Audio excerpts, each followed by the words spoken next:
Hello guys, welcome to this video. I talk about more on the external forces. We had already seen the intro to the external forces, so we will dive more into these external forces. So let's start now. External forces, these are the natural forces that operate on the Earth's surface.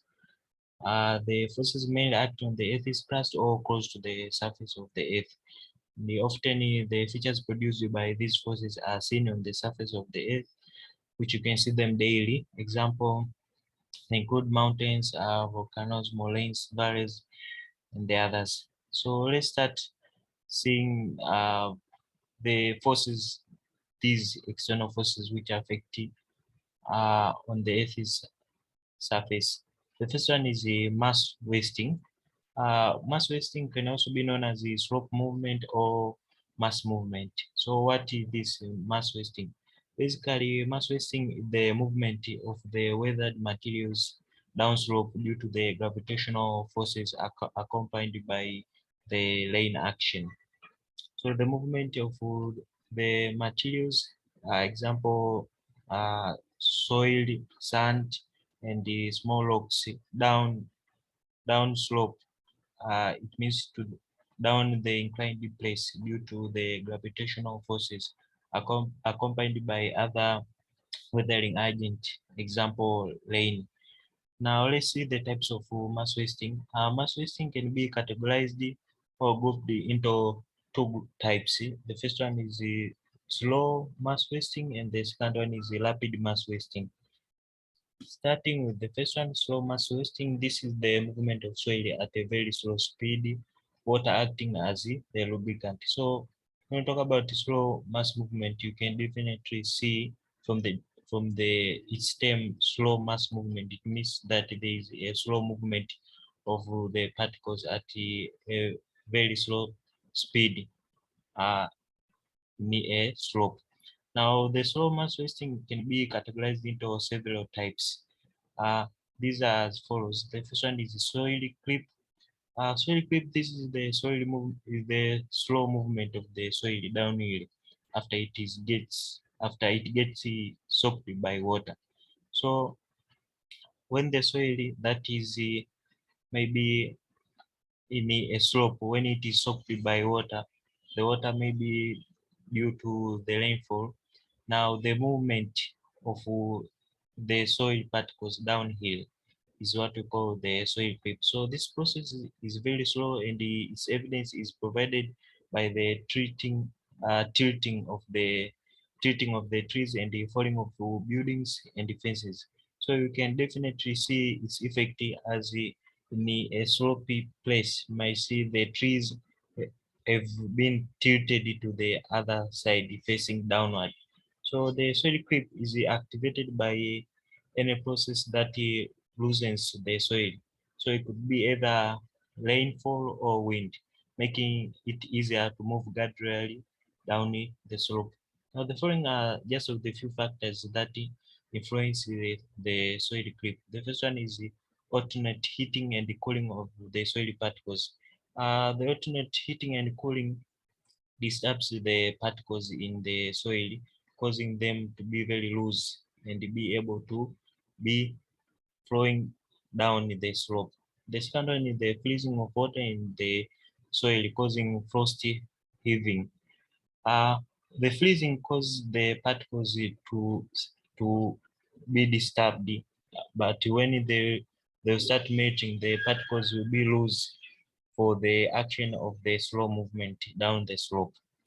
The other factor is the removal of the soil further down in the slope, can be caused by various agents and the percolation of water into the soil acting as a lubricant. So water percolating into the soil may be due to rainfall.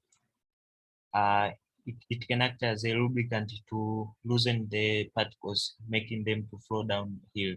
And the other one is the ploughing of the soil, a fact which makes the soil loose and more mobile. That's why even the agricultural activities are not advised in the slopy areas because it can lead to this soil creep. The other one that can be resulted to this is Talus creep. This is also a very slow massive movement of screens. It is very common on the sides of mountains, cliffs, and the valleys, and it takes place due to the processes of thawing and freezing, and it is more pronounced in high latitude regions. So talus creep is caused due to the freezing and the melting of the particles, leading to the slow movement downhill. The other one is the rock creep. This is the individual rock blocks whereby may move very slowly down a slope. So rock creep, it means that the very small rocks tend to move downhill because of various weathering agents, maybe wind and the rainfall. So it occurs commonly where the individual rocks blocks are lying over clay materials. And in the presence of moisture, the clay surface becomes slightly slippery, so it causes a slippery surface where these rocks can slide. Now, the rock blocks may slip slowly down the slope under the influence of gravity. Also, gravity can contribute to the creeping down to the slope. The other, let's see the rapid mass movement. We've already seen the slow mass movement. In a rapid mass movement, this involves the movement of particles in the form of mud flow, landslide, rock fall, and the earth flow. Starting with the earth flow, this is the type of movement occurring in the humid regions. So the materials on the earth's surface get so saturated with water that it gains much weight. Now, and it starts to move down the slope under the influence of gravity. So the saturated particles move very speedy with the influence of gravity downhill. Now, this normally occurs on the slopes of the hills or mountains. Now, the remaining earth material leaves a shallow scar on its place of origin, and it creates terraces or moats in its destination. So those are a few of the features that can be resulted after the removal of such materials. These terraces or moats. Let's see mud flow. Mud flow is the movement of large mass of unconsolidated rocks down the slope when it's saturated with water. So when saturated with water, the unconsolidated rocks tend to move downhill. It flows in a semi-liquid state, and it is common in desert slopes. This means that the slope that uh, there is no vegetation, which are not protected by a cover of vegetation, basically. So this occurs, for instance, during a torrential storm when more rain falls than the soil can absorb. So it leads to the mud flow, and this mud flow can be very dangerous.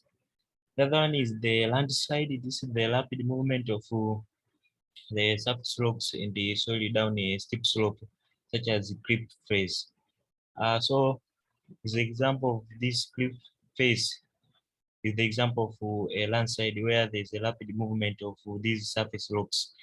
It will be really dangerous because there's a highly speed movement of these rocks down a steep slope. So it includes slumping and the sliding of materials. And during the movement, the block tilts and the leaves holes.